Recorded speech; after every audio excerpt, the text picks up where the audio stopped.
Continuamos con el estudio de la Epístola Universal de Santiago.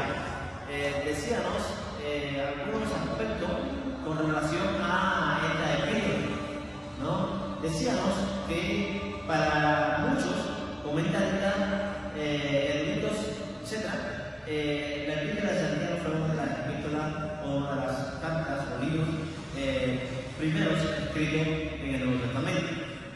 Pero para otros no fue los primeros escritos. Algunos dicen y continúen investigando, viendo, no sé si ustedes lo hicieron, acerca de esta Epístola de Santiago. Y para algunos, Santiago escribió después que Pablo escribiera la carta a los romanos y otras de las cartas.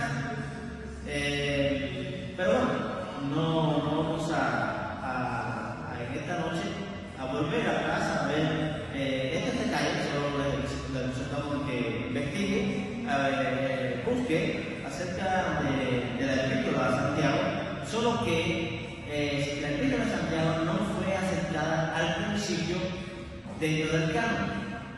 ¿Por qué? Porque Martín Lutero, luego de analizar esta epístola, pues él fue el primero en decir, o uno de los primeros en decir, que esta epístola no contenía o no aportaba mucho a lo que es con respecto a la salvación, ¿no? Incluso la llamó algo como paja, ¿verdad? Y me llamó mucho la atención mientras yo estudiaba esto, pero al final fue incluida en el canon y es palabra de Dios.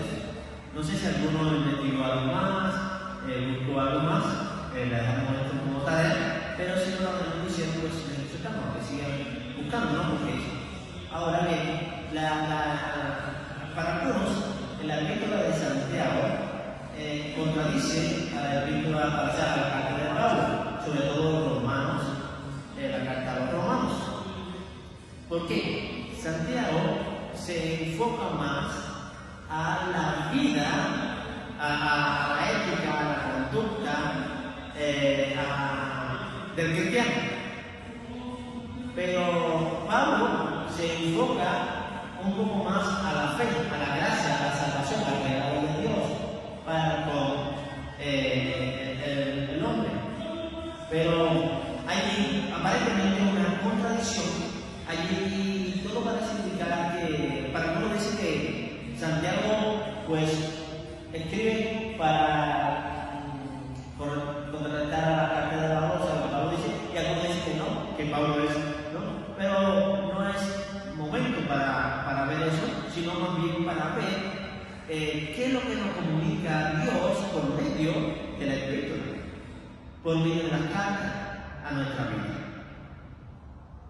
No es cuestión de ver ni perder el tiempo en buscar y ver si la salvación es por obra. No, sabemos, y Dios nos ha mostrado a través de Génesis, ¿no? De Génesis, capítulo Génesis 3:15, que la salvación es por gracia. Dios proveyó, Dios envió a su Hijo, dio la promesa de enviar un Salvador, porque el hombre no merecía la salvación, porque el hombre había perdido el favor de Dios. Y ahí Dios, a través de toda la palabra, pues está mostrando que la salvación es por gracia y no por obra que el hombre pueda hacer.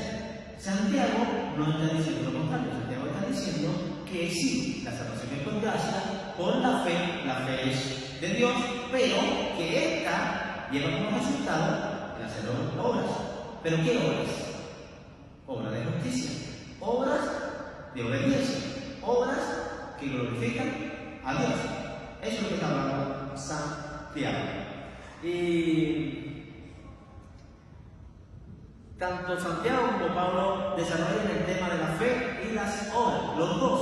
O sea, Pablo no quiere decir que se enfoca solamente en la fe y en la gracia. No, es también Pablo habla de las obras. Es necesario, o sea, todo el que conoce a Dios hace buenas obras, obedece a Dios, obedece al Señor y muestra esa fe, muestra esa gracia en su vida. Y Pablo, por otra parte, habla con frecuencia de la frase desde el punto de vista objetivo. La fe es el instrumento por el cual el creyente se justifica ante Dios. Romanos 3:25, 28, 30, Romanos 5:1, justificados por la fe, tenemos paz para con Dios por medio de nuestro Señor Jesucristo.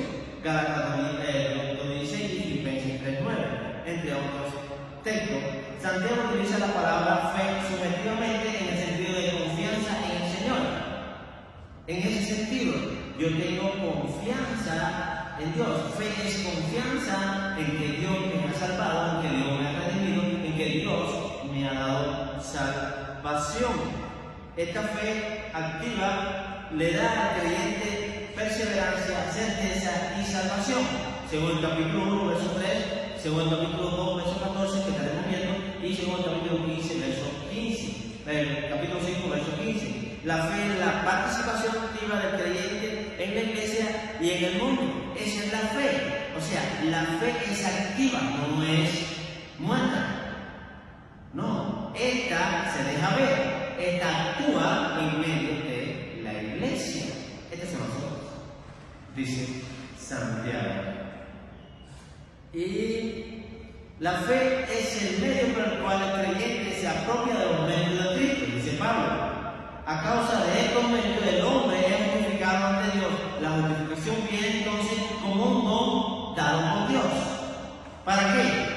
¿Para qué es dado la fe? ¿Con qué objetivo? Dice, el hombre es justificado ante Dios. La justificación viene entonces como un don para que el hombre se apropie de esa confianza, de esa fe en Dios. Romanos 8, Romanos 8:28. La justificación es la declaración de Dios de que ha restaurado al creyente por medio de la fe y una relación correcta con Él.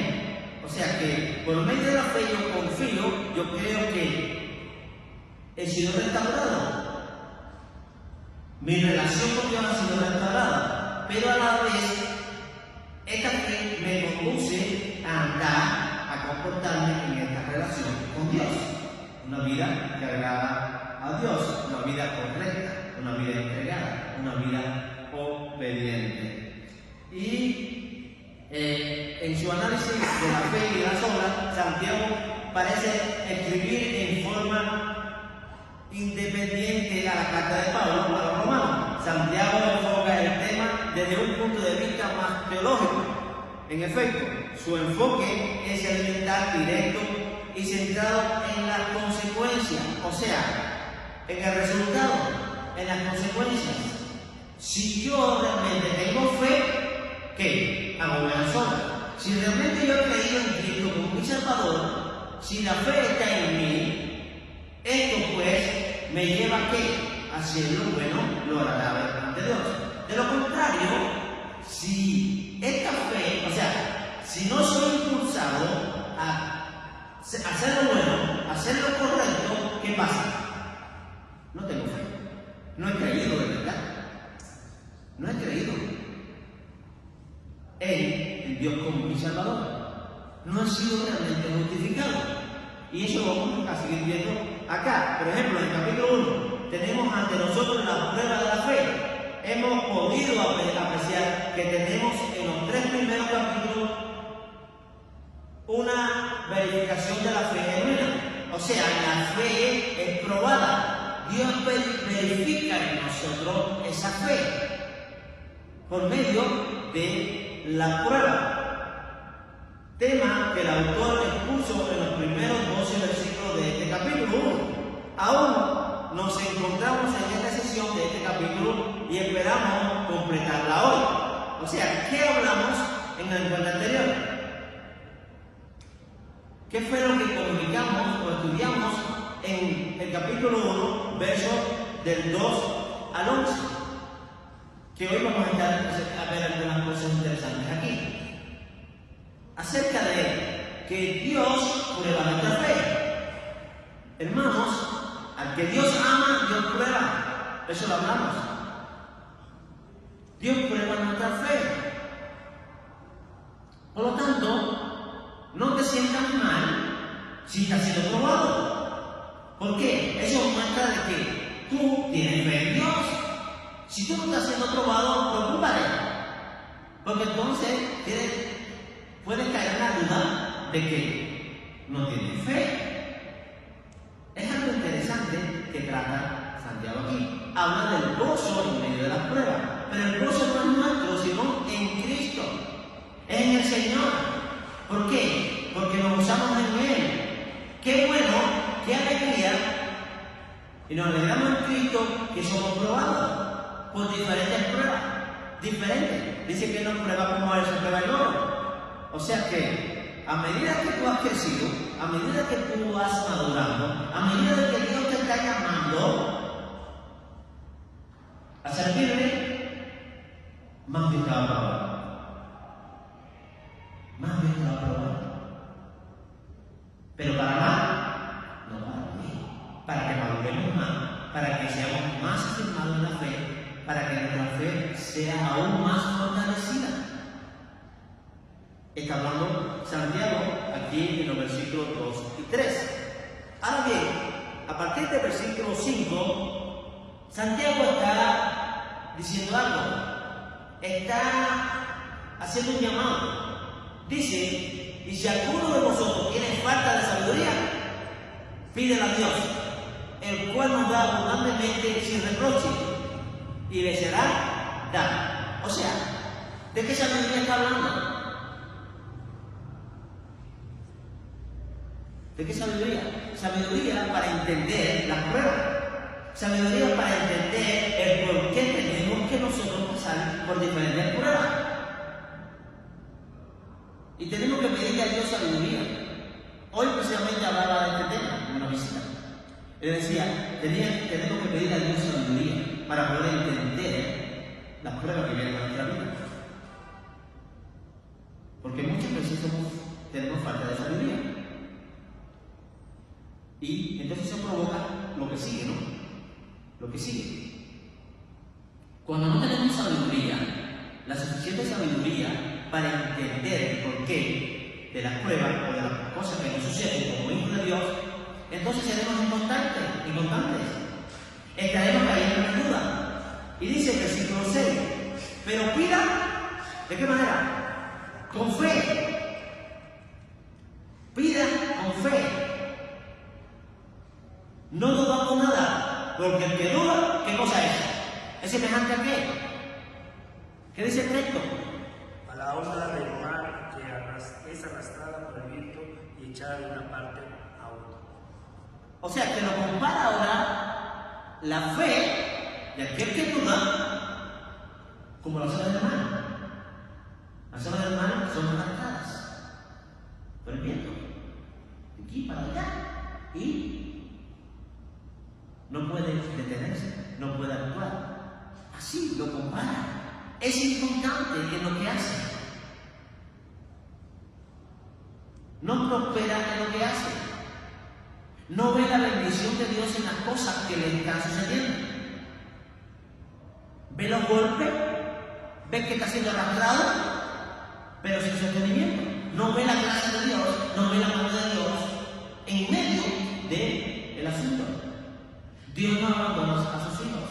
Es la fe que tenemos que tener, es la confianza que tenemos que tener en Dios. Esa es la fe, confianza, seguridad. Hebreos 8:1.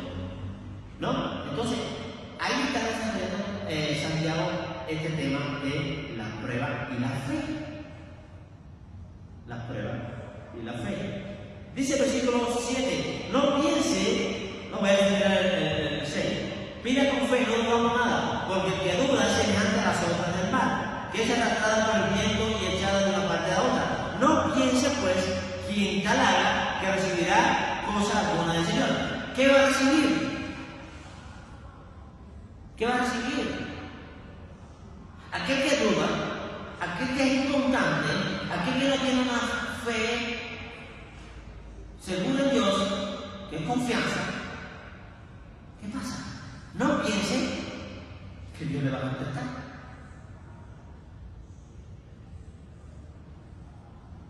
El domingo en la tarde era un jovencito, un niño, una jovencita, compartía Apocalipsis, capítulo 2, el mensaje a las iglesias. Y uno de los mensajes a una de las iglesias es que no sea que tibio, o eres frío o eres caliente, porque los tibios que los vomitaré y mi boca, dice el Señor.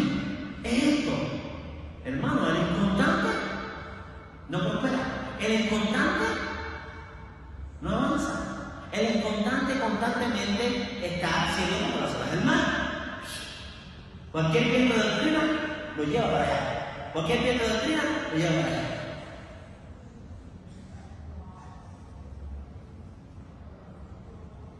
Ese es el tibio. Y el tibio tenemos que pedir a Dios sabiduría para entender, para comprender las pruebas. Pero hay algo más en este capítulo, versículo 8. El hombre de doble ánimo es inconstante ¿en qué? En todo su camino. El hombre de doble ánimo, hoy tengo fe, hoy sí confío en Dios, hoy sí, pero mañana me derrumbé.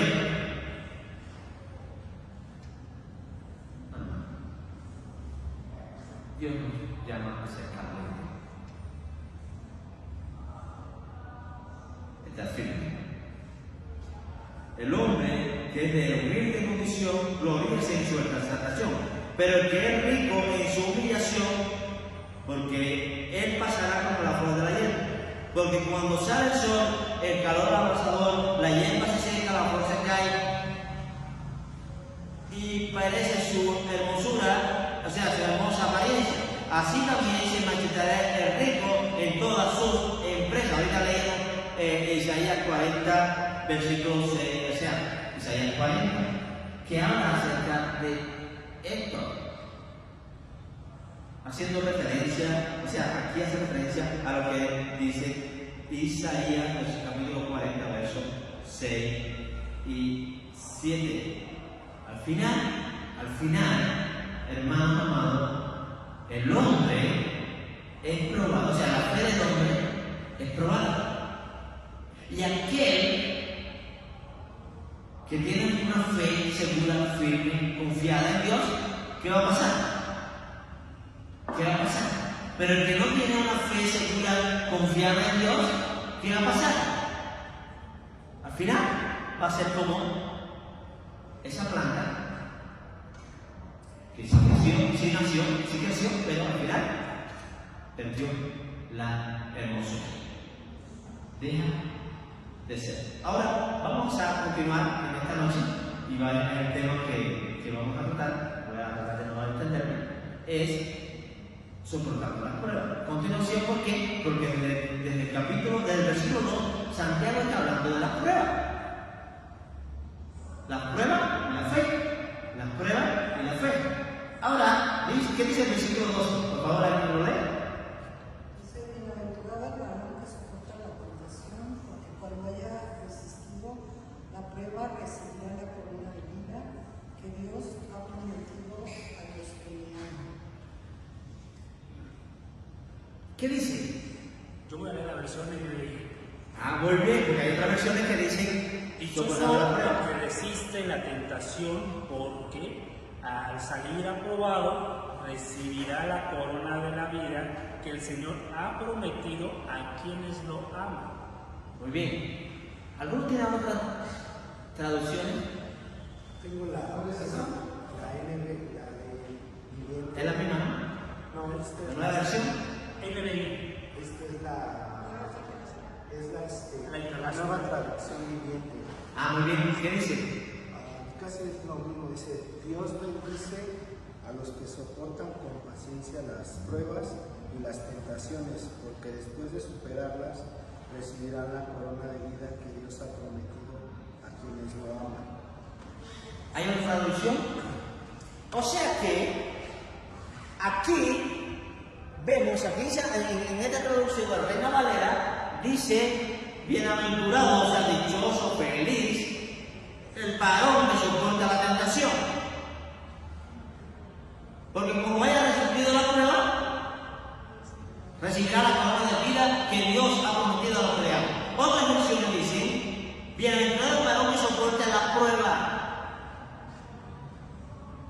Entonces, eso quiere decir que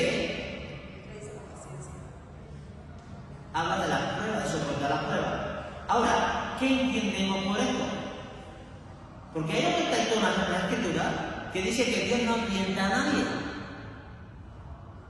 Dios no tienta a nadie. Dios prueba. Ahora, la tentación también va a venir a los hijos de Dios, pero no de Dios, no de parte de Dios, sino del diablo, quien está constantemente tentándonos para hacer lo malo, para desobedecer a Dios, para caer en su carga. Hermano Roberto. Dice, bienaventurado el hombre que persevera bajo la prueba, porque una vez que ha sido probado, recibirá la corona de vida que el Señor ha prometido a los que le aman. ¿Qué versión es? Otra versión. Bien, es otra versión. Entonces, aquí está hablando de la prueba. Bienaventurado, feliz, dichoso el varón que soporta la prueba, que resiste la prueba. ¿Por qué? ¿Qué pasará con este varón? ¿Qué pasará con este hijo de Dios?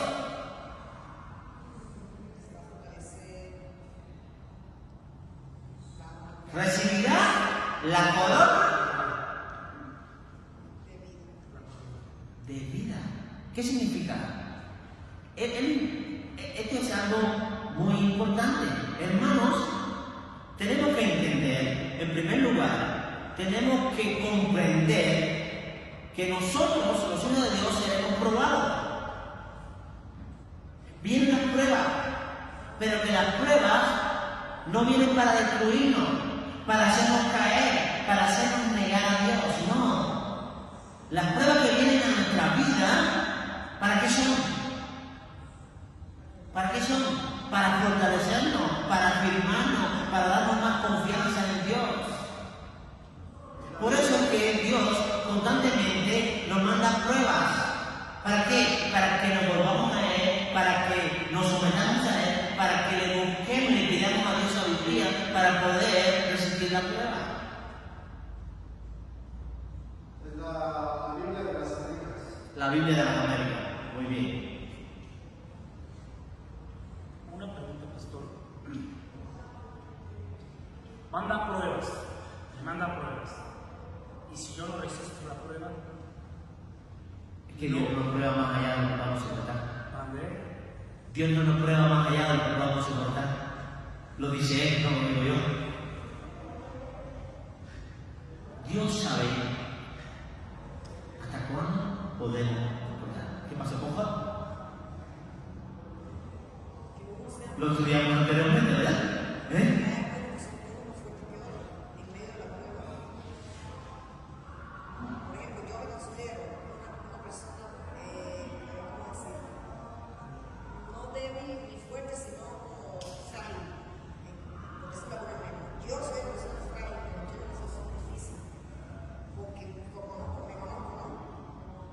Sé que Dios está conmigo, sé que el Señor está ahí, pero siento esa fragilidad de que yo me tiro al piso, ¿no?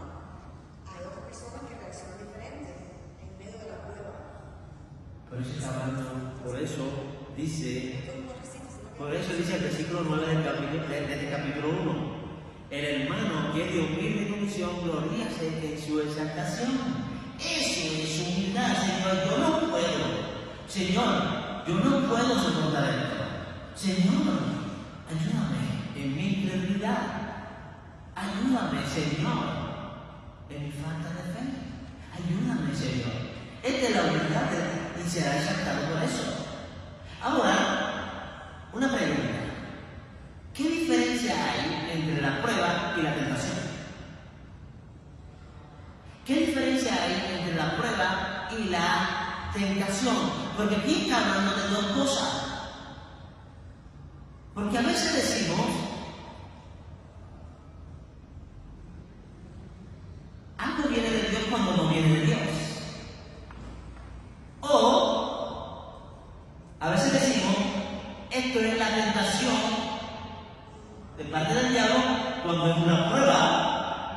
que viene de Dios. Por eso es que te dice, pida sabiduría, pero pida con fe. Hay que pedir a Dios que nos ayude a diferenciar entre lo que es una prueba y entre lo que es una tentación. ¿Qué es la tentación? ¿Qué es una tentación? Generalmente se puede traducir como algo malo, algo inmoral, pecado, pues. O sea, sabemos que no es correcto hacerlo, tomar algo que no es mío, si es una tentación. Muy bien. El mismo Santiago lo está escribiendo aquí. Aquí lo que ahí dice, Santiago está diciendo qué es la prueba y qué es la tentación. Mira lo que dice el versículo 13. Cuando alguno es tentado, no diga que es tentado de parte de Dios, porque Dios no puede ser tentado por el mal, ni tienta a nadie. Pero dice el 14, sino que cada uno es tentado, ¿cuándo? ¿De qué manera? ¿Qué cosa es concupiscencia? ¿Qué cosa es concupiscencia? ¿Alguien tiene un diccionario? Bueno, ahí lo que dice el celular no hay nada. El hermano Fred lo dijo ahorita, con su palabra lo dijo. ¿Qué cosa es la concupiscencia? En la moral, deseo de bienes terrenos y en especial apetito desordenado de placeres deshonestos. Deseo. Apetitos desordenados. O sea, cuando tú eres tentado a satisfacer la carne, los deseos carnales, que son contra el espíritu, es una tentación. Es una tentación que viene de parte de Dios. El deseo que tuvo Eva. El deseo que tuvo Eva, muy bien. El deseo que tuvo David.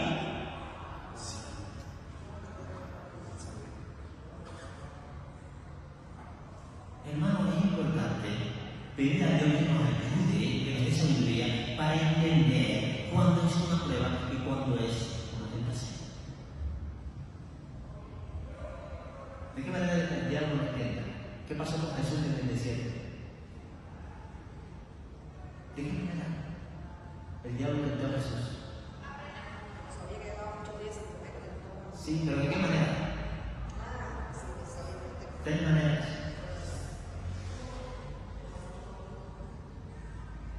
¿Recuerdan?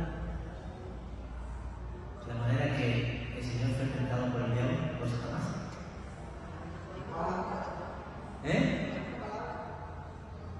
Una palabra. Lánzate de aquí, de este pináculo, ¿no? De todas formas, Dios va a mandar a sus ángeles.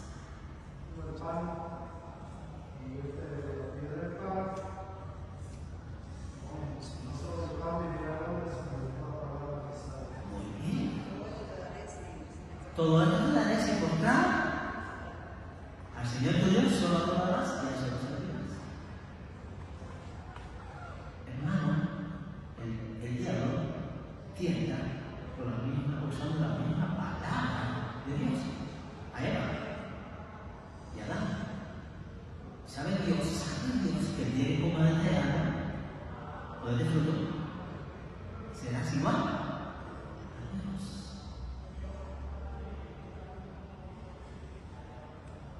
Esa es la tentación. A veces la tentación, o sea, muchas veces la tentación viene a nosotros para que separamos nuestros propios deseos, nuestros propios deleites. ¿Qué es lo que quiere la carne? ¿Qué es lo que desea la carne? Pablo dice, hay una lucha en mi miembro. El bien que quiero hacer no hago, y el mal que no quiero hacer eso hago. Hay una lucha en mi miembro. Hay algo en tu interior. Aún queda allí algo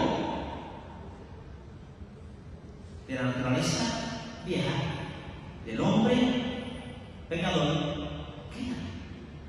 Y el diablo siempre va a querer tentarnos por esa parte.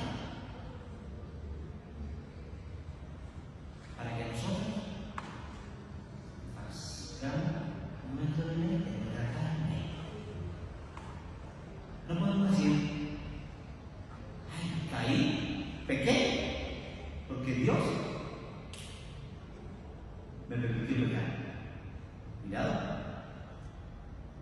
o me llevó a pecar.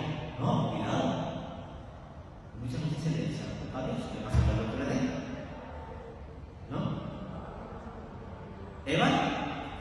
Adán, la mujer que tú me diste, Señor, la culpa de Dios. La mujer que tú me diste, Eva, Señor, lo que creaste, serpiente, siempre echando la culpa a Dios.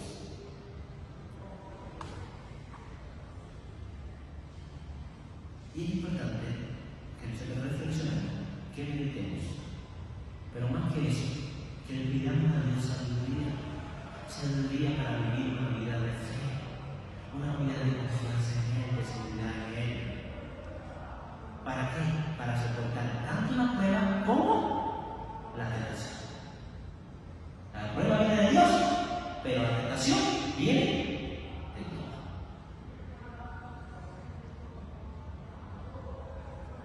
Sí. David fue tentado, pecó, murió espiritualmente. David cometió, hizo lo mismo. David fue tentado y cayó. Pero eso no quiere decir que murió.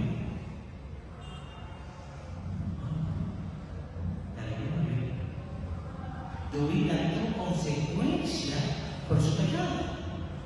¿Cuál fue la consecuencia de David? Que sufrió David.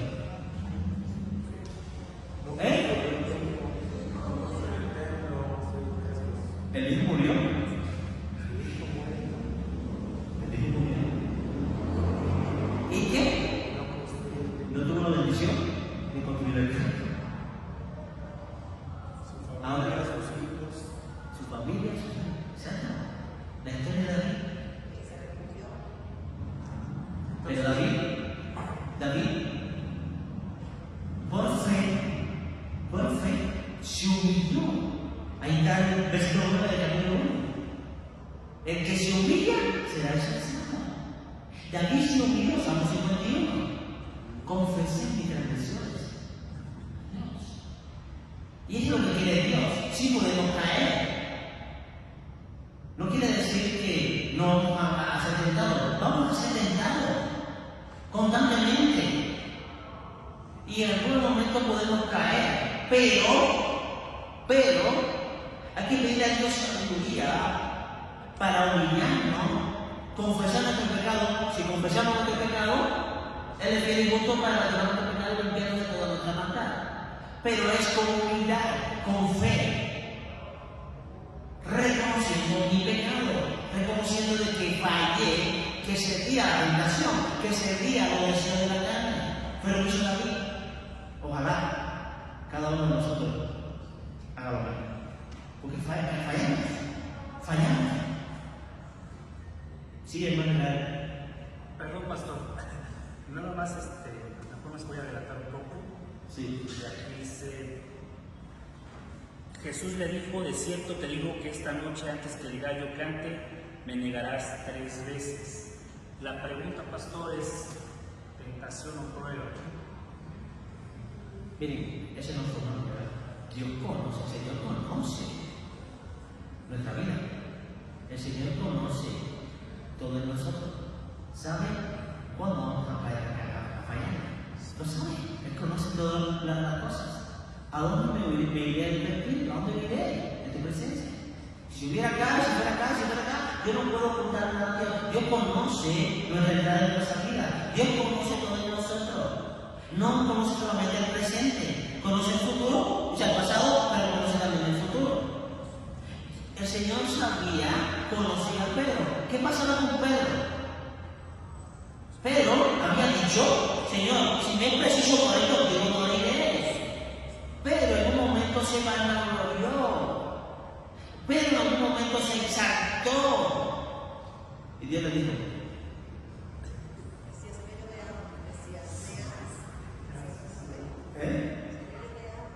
antes que el gallo cante, me negarás 3 veces.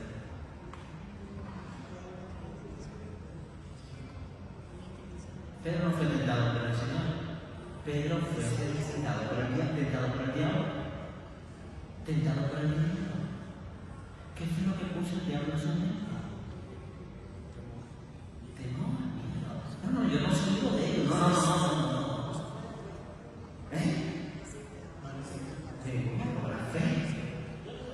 Ahorita pastor recordé un poquito a John Wesley, porque John Wesley, él lo que trataba de predicar era que sí había un grado de perfección de santidad en nosotros, y él apelaba mucho por eso, pero entra una polémica porque dice que aquel que diga que no hay pecado en nosotros, pues hace mentiroso a Dios. Sin embargo, yo ahorita recordando esas palabras de Wesley, que apelaba mucho porque su iglesia fuera a hallar una santidad grandísima, y hoy vemos hermanos metodistas que comentan eso, ¿no? Cuando le dicen, no, es que en ti hay pecado, ellos dicen, no, ya no debe de haber pecado. O sea, ellos apelan mucho a eso, ¿no? Pero entiendo su idea, porque pues es lo que les transmitió John Wesley. Pero ahora cuando veo a los apóstoles, por ejemplo a Juan en Patmos, o después a Pedro, que ya no lo niega, sino que ya vemos una vida donde el Espíritu Santo, aunque esté en la prueba, ya no cae ni Juan, o sea, están tan llenos del Espíritu Santo que aunque llegue la tentación y la prueba, y yo creo que a eso se refería Wesley cuando decía, aunque llegue la prueba, ya tienes tanto el Espíritu Santo que ya no vas a caer, ya no porque tú no lo quieras, sino porque el Espíritu Santo ya no, o sea, ya no hay poder que te haga no resistir o no pasar la prueba. Y a lo mejor John Wesley se refería más a esos ejemplos, ¿no? Sobre todo de los apóstoles, a un Esteban, ¿no? Cuando está pedrado, ya no hay nada que lo haga echar para atrás. Exactamente. Pero esta fe, esta seguridad, no es en uno, es en Cristo y por Cristo. Es en Cristo y por Cristo. Esta seguridad no depende de nosotros. Hermano, aquí Santiago, por eso Santiago habla mucho de las obras. O sea, esa fe es demostrada por las obras. Hermano, el que ha creído en Cristo, el que se fortalece en la fe, le pide a Dios sabiduría. Los discípulos de Juan, cuando vinieron a Jesús, dijeron, Señor, aumentanos fe. ¿No? Aumentanos fe. Entonces, de esa manera nosotros tenemos que pedir a Dios que aumente nuestra fe. Tenemos que pedir a Dios que afirme nuestra fe, que nos dé sabiduría para saber distinguir entre lo que es la prueba y lo que es la tentación. Hermano, cada uno de nosotros, hijos de Dios, sabe cuándo es una prueba y cuándo es una tentación. Lo sabe. Ahora, aquel que constantemente está siendo seducido, aquel que lo dice aquí, versículo 14, sino que cada uno es tentado cuando de su propia concupiscencia es atraído y seducido. Hermano, si constantemente estamos siendo atraídos a pecar, ¿qué está pasando? ¿Qué está pasando con mi fe? ¿He creído? ¿Tengo fe? ¿He creído de verdad en Cristo?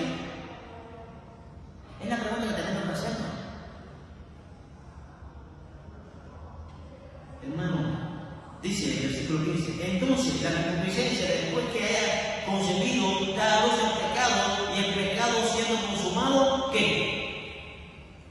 ¿Qué llega? La muerte espiritual. Hermano, fue lo que pasó a la verdad. Hermano, aquí está diciendo Santiago que hay que dar gracia, sino que el que ha creído, ¿verdad? El que posee la fe, es el don de Dios, persevera hasta el fin. Persevera, esa es la perseverancia de los santos. Persevera hasta el fin, hasta la venida de Cristo, hasta el momento, hasta siempre.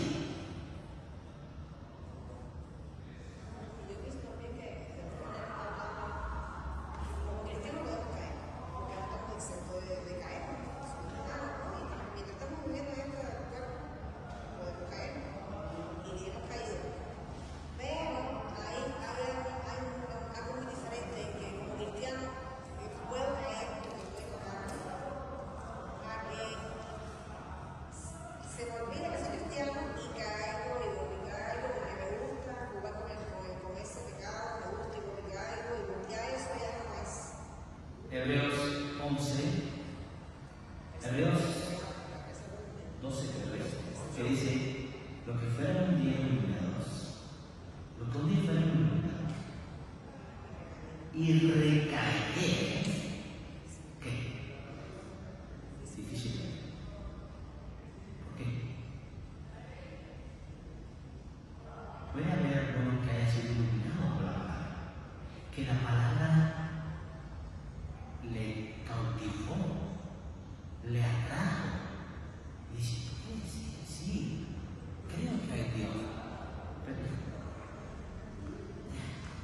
no que llegó a creer, no llegó a confesar su pecado, no llegó a reconocer a Cristo como Salvador, fue iluminado, sí, pero no creyó. Eso va a recaer. Dice, si recaer, difícil. Es importante, hermano, pedir a Dios sabiduría. Ahora, Santiago está tratando este tema de la prueba y la tentación.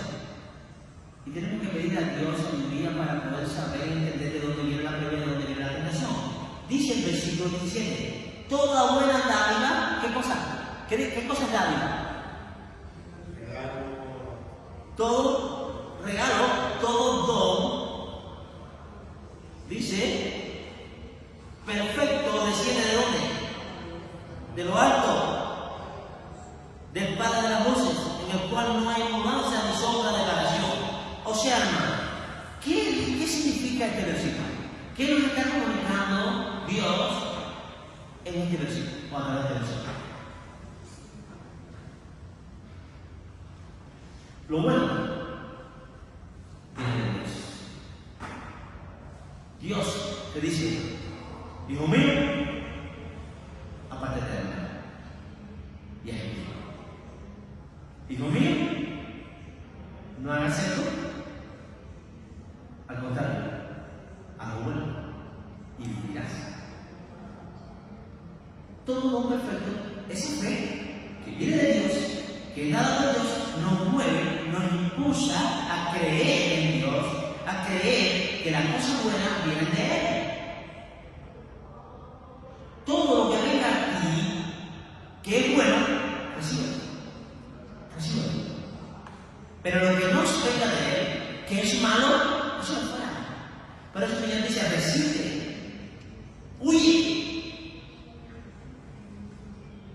Constantemente, Dios nos está llamando a huir de la tentación, a resistir al diablo. El diablo está ahí constantemente acechando.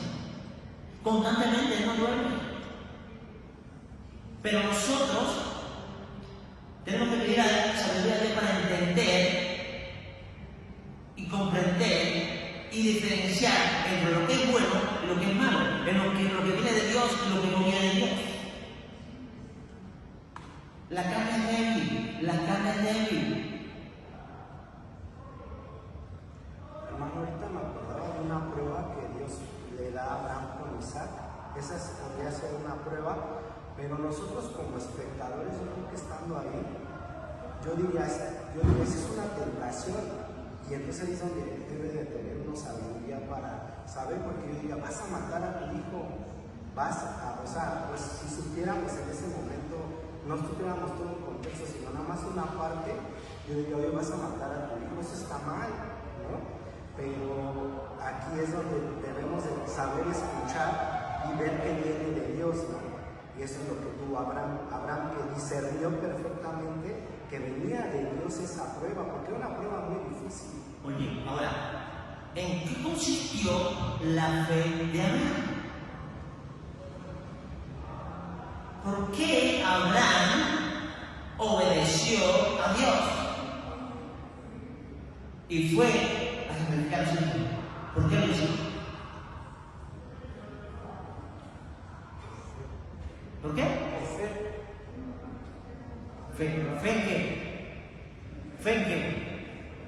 En la promesa de Dios. No fue de él, fue en la promesa de Dios. ¿Quién le había prometido a Dios? Tendrás un hijo y haré de ti una nación.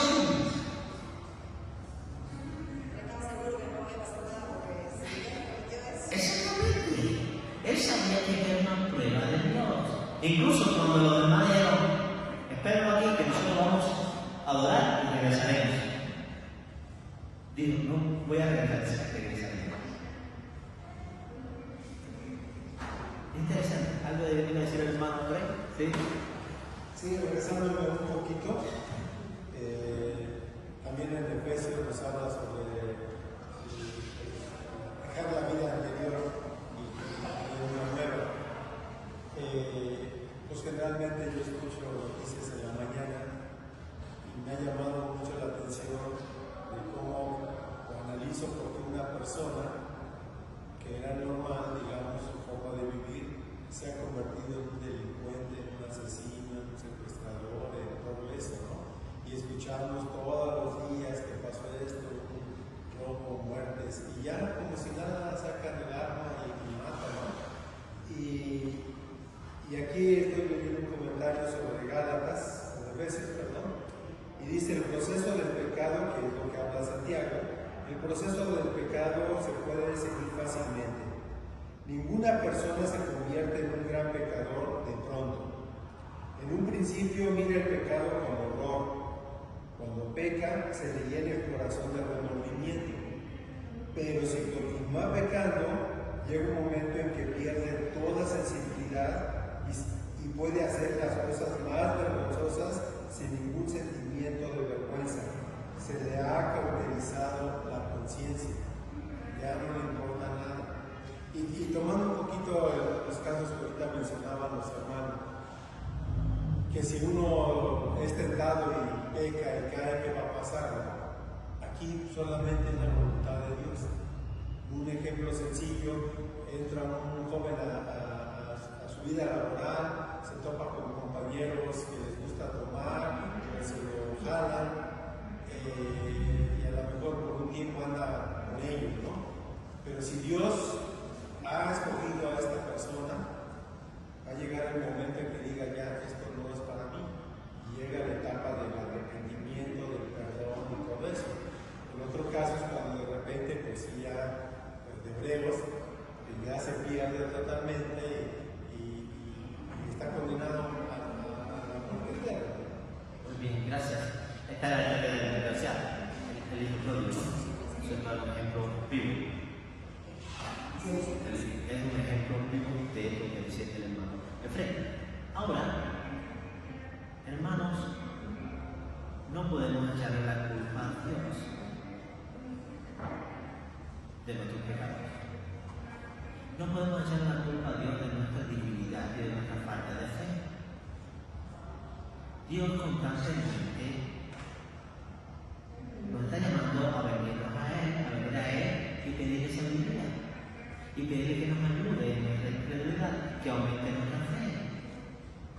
Y para ello, a partir del versículo 19, que va a ser el día ya, la próxima semana, está hablando de ser hacedores de la palabra y no tan solamente oidores. Para nosotros poder resistir la tentación, para nosotros poder resistir la prueba, es importante conocer la palabra, pero no solamente conocerla, sino ponerla en práctica. Cuando viene la tentación, los hijos de Dios tenemos algo de Dios, el Espíritu. Y no solamente el Espíritu, la palabra de Dios. ¿De qué manera respondió Jesús? Escrito está, escrito está, escrito está. Cuando viene la tentación a nuestra vida, nosotros, si tenemos conocimiento, si nosotros conocemos la palabra y estamos siendo hacedores de la palabra, vamos a decirle, escrito está, no voy a hacer esto porque esto no agrada a Dios. No voy a hacer esto porque esto me destruye espiritualmente. Esto me da muerte, me lleva a la muerte. Pero eso vamos a dejar para el año que viene. ¿No? Lo vamos a adaptar. Pero es interesante cómo Santiago va desarrollando todo para nosotros poder soportar la prueba, pero también saber diferenciar entre lo que es la prueba y lo que es la tentación. ¿Sí, hermano? Yo considero que la fe es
que como seres humanos vamos a demostrar al mundo porque debe de estar unido a la voluntad de Dios. Y si sabemos que estamos cayendo y entonces pedirle a Dios que rescate. No decir, bueno, ya ni modo, hacerlo para la otra, no. Dios nos da la oportunidad de corregir en el camino. Y aún cuando estamos en el pozo y aclamamos a Él, entonces, como los ladrones que estaban por Él crucificados, en el último instante uno de ellos reconoció y Él se humilló. Entonces ya tenemos fe, espíritu, amor, ordenanza, disciplina, humildad. La humildad no quiere decir pobreza, no, esa sería pobreza de espíritu. Gracias. Pero la humildad es tener consideración hacia otros y mostrar nuestro amor que en Dios nos hemos encontrado. Muy bien, gracias. Dice la palabra que hay caminos que para el hombre le parecen correctos, sin embargo son caminos de perdición. ¿Qué le dice esto? Hay caminos que para el hombre es correcto. Esto no es tan malo. Yo soy un hermano. Yo no estoy haciendo mal. Por esto que estoy haciendo, como por este camino que estoy andando, pues no es un mal camino. Pero al final, es camino de perdición. Ese fue el camino por el que comenzó a transitar muchos, incluso de los siervos de Dios también. Pero gracias a Dios que Dios se encuentra en el camino, envía el mensajero, le dice, ¿eres tú? Ese que manda la oveja, que ese eres tú. ¿Cómo? Y gracias a Dios por eso. Gracias a Dios porque Dios no nos rechaza. A sus hijos se han arrastrado o conducidos hacia la perdición. Gracias a Dios que nos habla, cuando dice palabra de su espíritu, nos habla. Por eso, en los mensajes a las iglesias, a las 7 iglesias de Apocalipsis, dice, si hubieran oído su voz, ¿qué? No, de los corazón.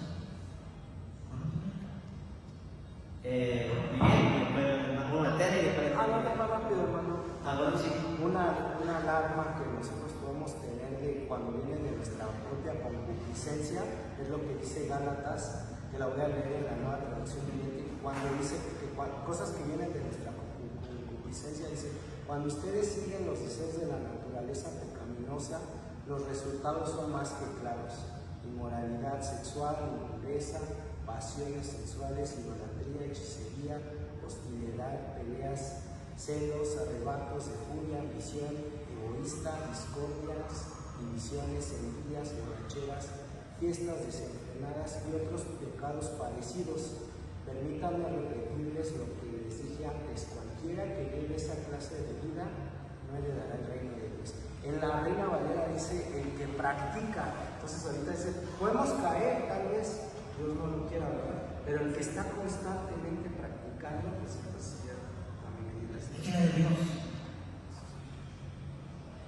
Primera de Juan. Claro. Lo habla claro. El que me ama, ¿qué? El que me ama, guarda mi palabra.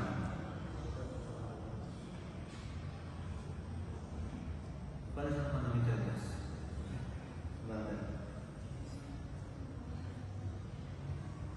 Yo siempre he pensado que la vida cristiana es un proceso que tiene muchos altibajos y que siempre tenemos así muchas etapas de nuestra vida. Muchas veces, y a mí me ha pasado, por eso nos queremos consagrar a Dios, queremos marchar bien, vivir bien, pero vemos a nuestro alrededor, no sé, gente muy cercana que nos puede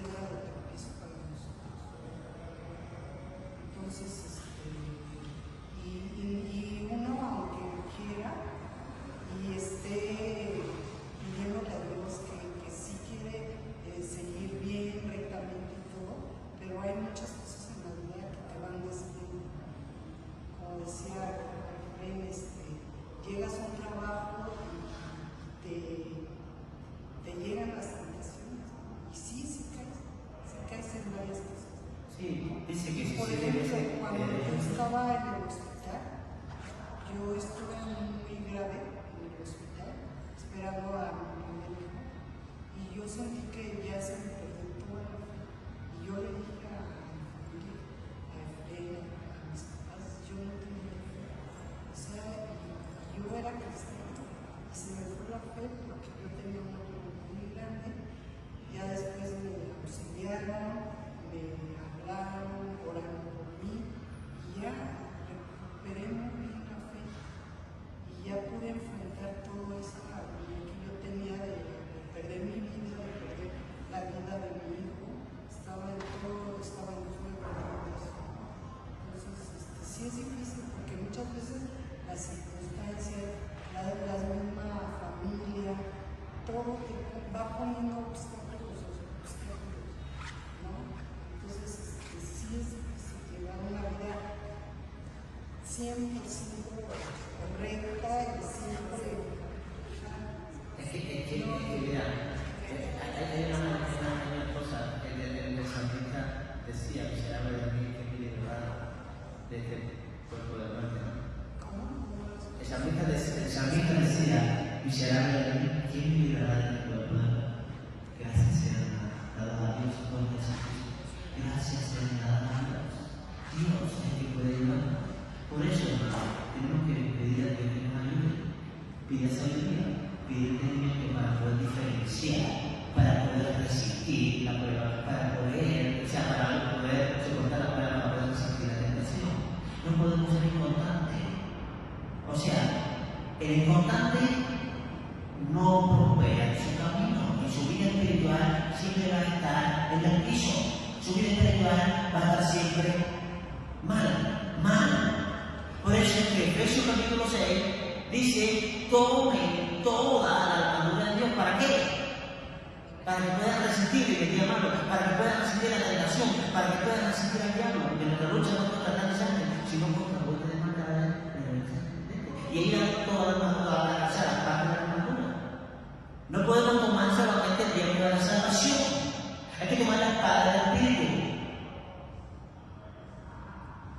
Hay que orar en todo tiempo. Dice, en todo tiempo, con toda oración y súplica. Con toda oración y súplica. Entonces, ese es otro tema que ya hemos tratado en jueves anteriores. Pero queremos estar firmes, queremos resistir la tentación, queremos morir de la tentación y resistir al diablo. Pues tenemos que hacer uso y hacer mano de la armadura de Dios, lo que Dios me ha dado. Y por eso, a partir de la el próximo jueves vamos a estudiar esto. A partir del versículo 19. Ser hacedores de la palabra. ¿Qué significa ser hacedores?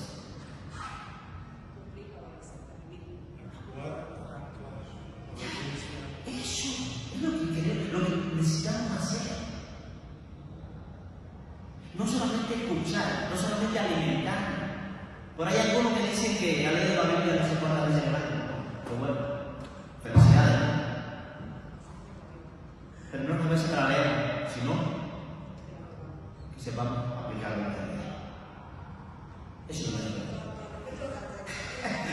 por favor, que. Sí.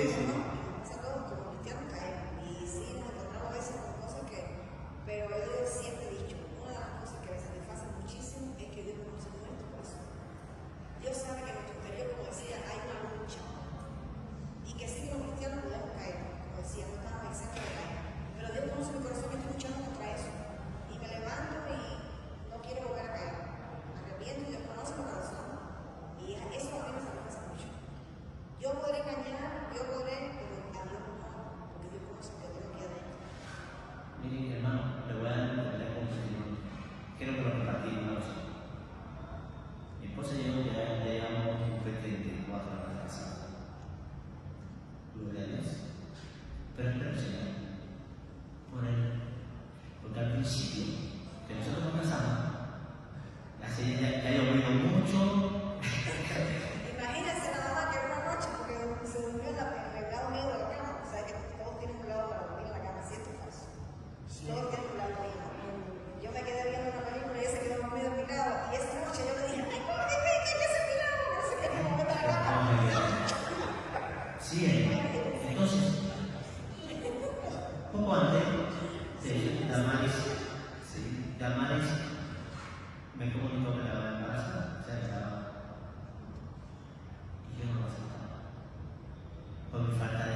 que dar lugar a qué hablo. Y quise terminar con él. Pero gracias a Dios que alguien le recomendó, alguien le aconsejó que todos los días dejara la Biblia en un pasaje abierto. Para cuando yo llegara del trabajo, pues me viera obligado a leer. Un día, 2 días no lo leí, pero el tercer día soy impulsado a leer, a escudriñar la Escritura. Y ella pidió consejería y a seguir por la palabra a recibir consejería. Y mira qué bien nos fue. O no ha ido, porque tengo ya un 34 años de pasado. Y al final, bueno, pero si hubiese estado embarazada, no había problema, porque ya Dios, por medio de su palabra, nos hizo entender, me hizo entender y comprender que estaba equivocado. Porque cuando Dios manda a un niño hay que aceptarlo, hay que recibirlo. En el tiempo, no estamos preparados también, pero Dios sabe y Dios es el que nos prepara. Entonces, es eso, hermano. Cuando te sientas tentado, pida a Dios ayuda. Busca la palabra de Dios. Que Dios te va a indicar el camino a seguir. Cuando estás siendo probado, busca a Dios ayuda. Busca la palabra que Dios te va a decir lo que tienes que hacer. Que Dios te bendiga. Recibe la bendición. Que la gracia de nuestro Señor Jesucristo, el amor de Dios Padre y la comunión del Espíritu Santo sea con cada uno de nosotros, ahora y siempre. Amén. Que Dios te bendiga.